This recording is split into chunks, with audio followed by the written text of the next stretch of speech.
Hello, and welcome to another spine-tingling adventure into the macabre here on Zilog and Moto. I'm your host, Dave, and this is the greatest channel on YouTube regarding the bizarre melding of arachnids and humans, and possibly some space aliens thrown in as well. Okay, so maybe that's all a bit much, but I think it's a pretty good channel regardless. In all seriousness, Zilog and Moto is dedicated to the collecting and reviewing of every English language game for the Sega Master System, Genesis/Mega Drive, Sega CD, and 32X. And keep in mind, there's other countries in the world that speak English other than the United States. So European exclusives, throw them in the list. Australian exclusives, and yes, there are a few, bring them on. Brazilian exclusives, well, technically they speak Portuguese, but there are some English releases in there as well. So those two, even though my wallet disagrees. In total, we'll be looking at about 1,275 titles, so if you're interested in that sort of thing, please think about subscribing, and I hope to see you every week for the next 22 years or so. Or until the world ends, whichever comes first. Boy, that got dark there. Anyway, you know what else can be dark? Comic books. And specifically, ones that star anti-heroes or just straight-out villains. Someone who's ridden that thin line over the years is the character of Venom, who started out as a straight-up Spider-Man villain, ignoring that whole Secret Wars 2 alien costume thing for Spider-Man, and then over the years turned into an anti-hero or hero depending on the human that was aligned with the character at the time in the comics. Doing a deep dive into the origins and details of the character is far too complex to go over here, so let's just say that he and Spider-Man have a contentious working relationship at best. Originally, Acclaim had the idea to produce a video game based on the Maximum Carnage comic book crossover event that took place in the summer of 1993, and the result was the game of the same name that was released for the Genesis and Super Nintendo just over a year later in September of 1994. Comic books were still pretty big at the time, as this was before the crash in the mid-90s, and Spider-Man has always been one of the most popular superheroes, so Acclaim went all out with Maximum Carnage promotion to make the most out of the license. Not only releasing the first edition of the game with red cartridges, but also creating a special rare edition of the game that was sold on the Home Shopping Network in the time slot when they covered similar collectible items. I do not have that version of the game, but I have seen it at conventions, so if you happen to run across it, that's what it is. However, for a game that got definitely more than your average amount of promotion with the various special editions and such, Maximum Carnage was, During the first year of Zilog and Moto, I covered that game in episode 25 and gave it 2 stars, as while I think it's a great idea for a game, the execution was a bit flawed, unfortunately. I mention all this because despite the fact that Maximum Carnage was just a mediocre game, it was still a hit, between just the popularity of the characters and the promotion put into the title. So, Acclaim decided, let's run it back. And a little over 2 years later, in the waning years of the 16-bit era, today's game, Separation Anxiety, arrived on the scene. I actually wasn't aware this game existed until I started collecting due to its late release status, so this review is going to be a wholly new experience. Is it going to be a good one? Well, we'll see. But first, look at the package.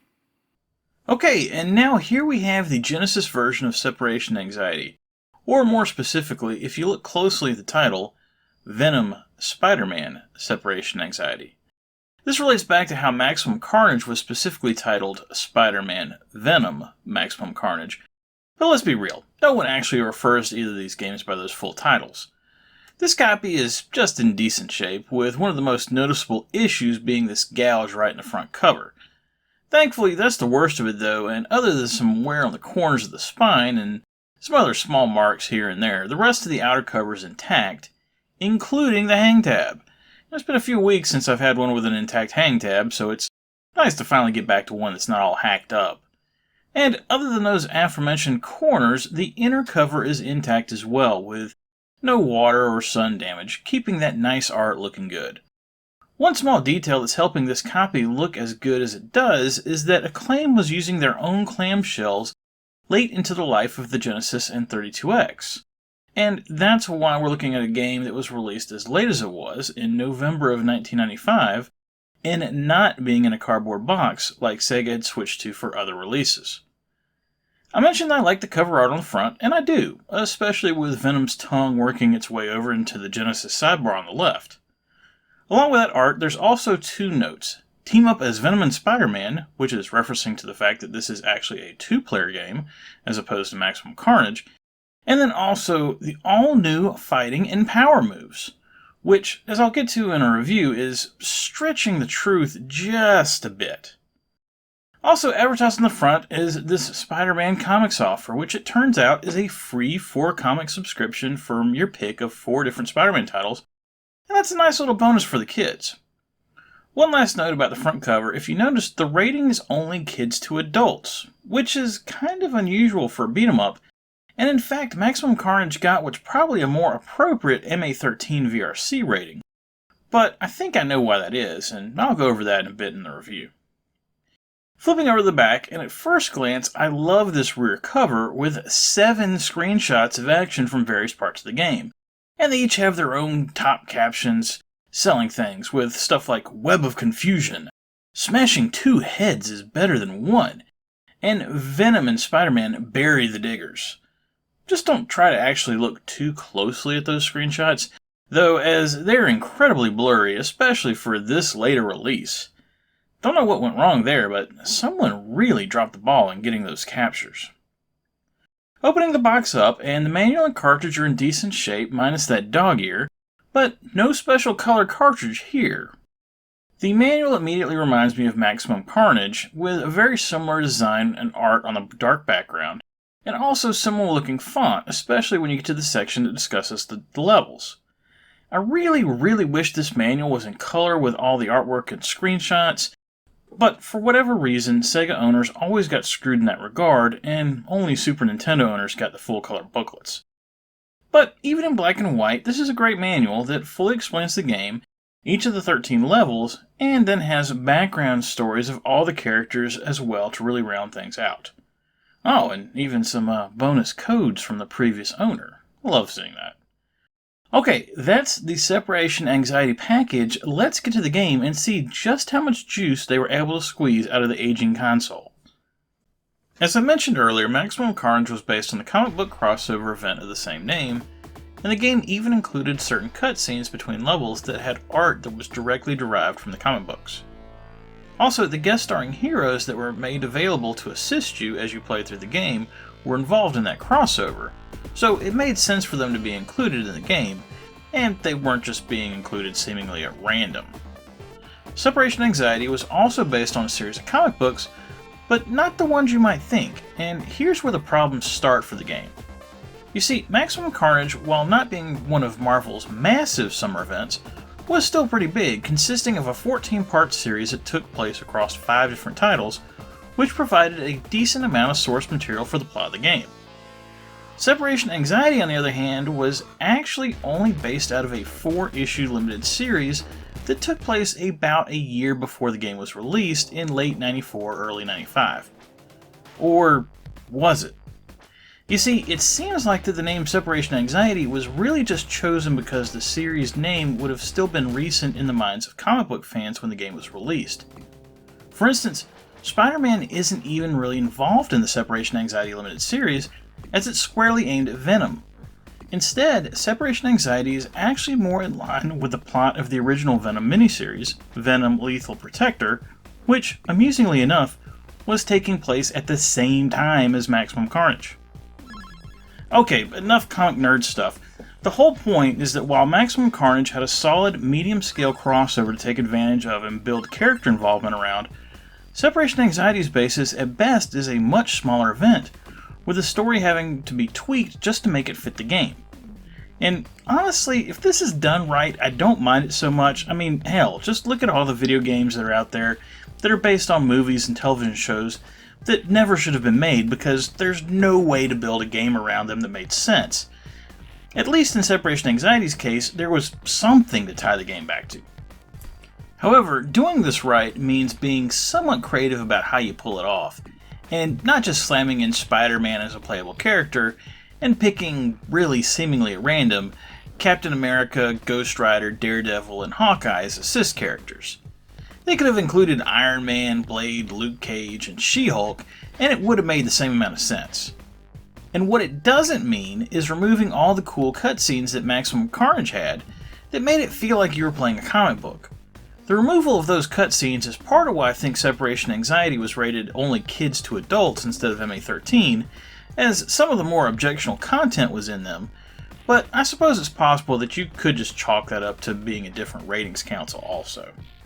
Instead of cutscenes, Separation Anxiety simply has text between each of the levels that explains what's going on and the new location that you're attempting to fight your way through. Yawn. Let's move on to other aspects of the game, because I think we've beat the plot and storyline issues to death. When I first started playing Separation Anxiety, it immediately felt familiar, as you would expect a sequel to a previous game would. But something didn't feel right. Granted, Maximum Carnage was a flawed title to begin with, so you'd expect a direct sequel to possibly inherit some of those same issues, but this wasn't that. This was Separation Anxiety having new bits of weirdness that wasn't present previously. For example, the first mission that takes place on the streets, and you end up fighting many of the same type of street thugs that populated Maximum Carnage. I mean, literally, they're the same types of characters. The guys with trench coats and bandanas, the guys with sunglasses, backward hats, and the bullseye on their shirts, and the girls with ponytails that would block your attacks and flip their hair around. But I noticed they didn't look right, and I couldn't quite put my finger on why.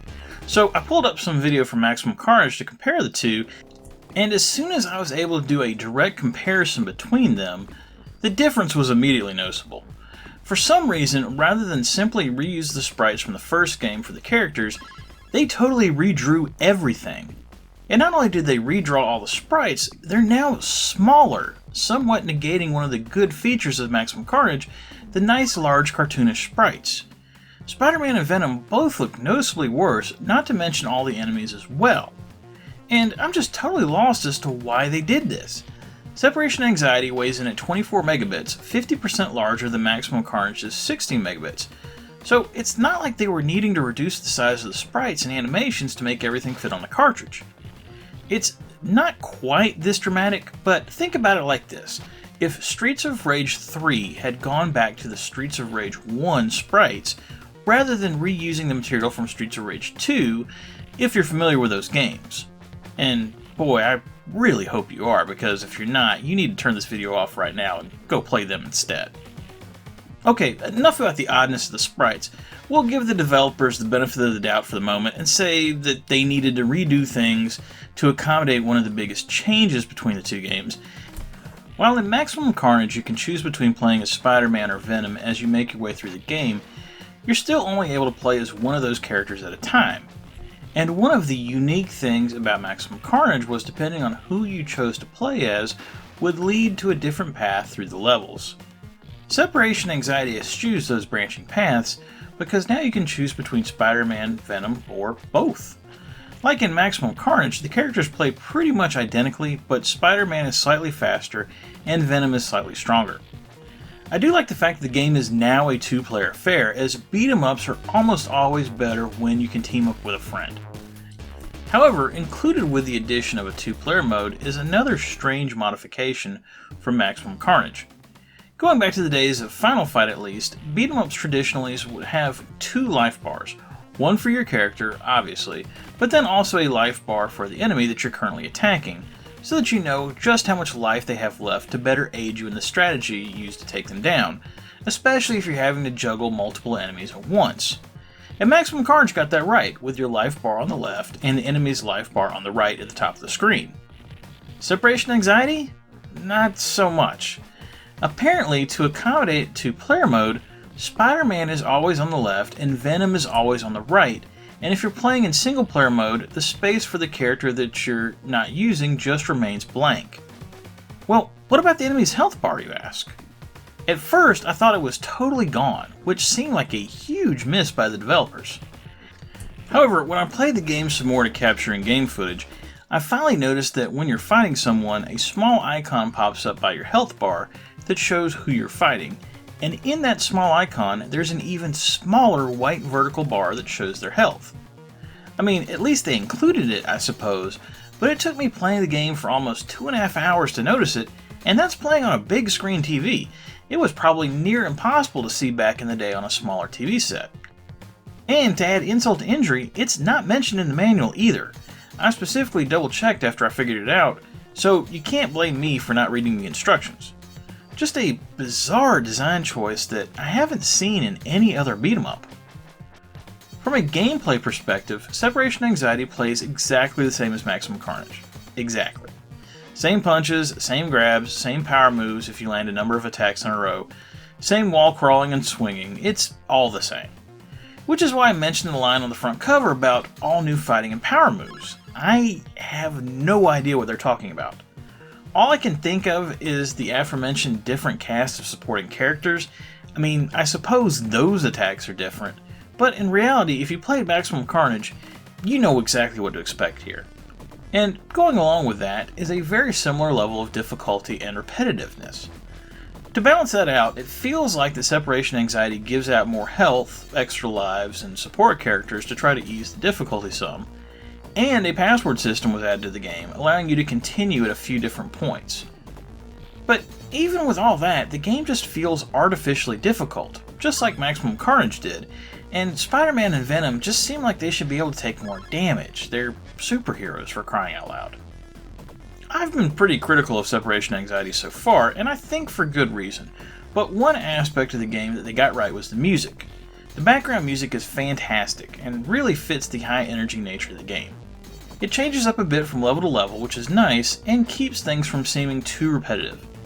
However, it seems like that as good as the music for the game is, the audio still has issues, which I guess is just par for the course for the rest of the game. For some odd reason, the sound effects are too low in the mix. The actual sound effect samples themselves are fine, with good sounding crunches and thuds, but you gotta be listening very closely to be able to hear them.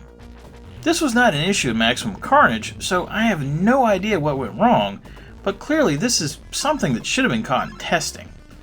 Just on a lark, I decided to look at some footage from the Super Nintendo version, and it doesn't have this problem, so it wasn't a design decision, someone just clearly screwed up. Overall, rating Separation Anxiety is tough for me. On the one hand, I clearly think it's inferior to the original Maximum Carnage, and seems like a cheaply made licensed tie-in reusing elements from the previous game, and not even accurately representing the namesake's source material. But they did try to address some of the issues of the previous game by adding more item drops, the password system, and, most importantly, the 2-player mode. As a result, I'm going to give Separation Anxiety 2 stars, as while I think I still prefer Maximum Carnage, I wouldn't go so far as to say Separation Anxiety is bad, it's just wholly mediocre, especially for being such a late release, and it's your only choice if you want 2-player Spider-Man and Venom action. Okay, that was Separation Anxiety for the Genesis. Gotta say, I was really disappointed in this title, as I was hoping it was going to be better than Maximum Carnage, since it came out so much later, but I suppose that could have worked to its disadvantage, with Acclaim starting to put its resources into development for the recently released Saturn and PlayStation. I didn't hate the game, mind you, and as DJ Boy proved a few weeks ago, there's certainly much worse beat-em-ups out there, but I just wanted a more polished Maximum Carnage, and that's not what this is. Next week on Zilog and Moto, it's Sega CD time again, maybe for the last time this year, but we'll see. But if it is the last Sega CD game of the year, I think it's at least going out with a bang. I hope anyway, because the game I'm playing is an all-time classic on the PC. So I'm extremely curious about just how good the Sega CD port is, and I'm really hoping it holds up much better than something like The Adventures of Willie Beamish, which just really suffered without VGA resolution. Also, I'm interested to see if I remember how to solve all the puzzles, as it's been a few years since I played through the Xbox Live Arcade port, and I'm not getting any younger. Please remember to subscribe if you like this video, and remember, whatever you like to play, have fun, and be excellent to each other. Later.